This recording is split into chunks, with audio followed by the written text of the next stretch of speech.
I am Zimbabwe Trust. Alidi ever smile. Alright, wakosha girl child.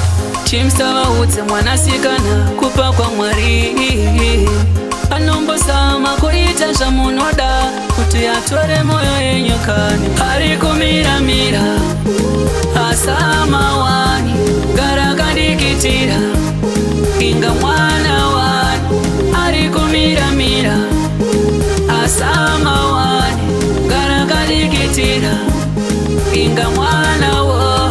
Kuterera nombo sama si moyo yenyu yakatinganga. Asherera asiyataza kubata moyo yenyu ikachana. Chano shuwa mukana anotinga tisitiri bana. Tarisaira mangwana mumuda shomo itamukomana. Hari kumira mira asama wani garakandikitira inga mwana wani.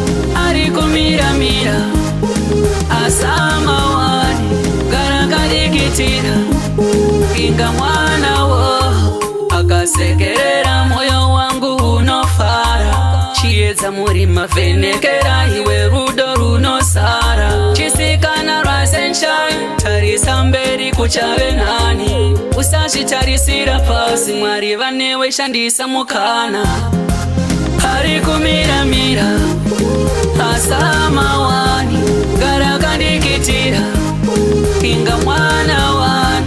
Hari kumira mira asama wani garakandikitira inga mwana wo. Kuterera nombo sama si moyo yenyu yakatinganga. Asherera asiyataza kubata moyo yenyu ikachana. Chano shuwa mukana anotinga tisitiri bana. Tarisaira mangwana mumuda shomo itamukomana.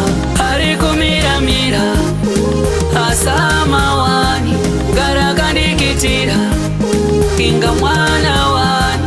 Hari kumira mira asama wani garakandikitira inga mwana wo.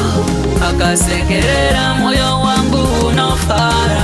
Chiedza murima venekera iwe rudo runosara. Chisikana rise and shine. Tarisa mberi kuchave nani. I am Zimbabwe Trust.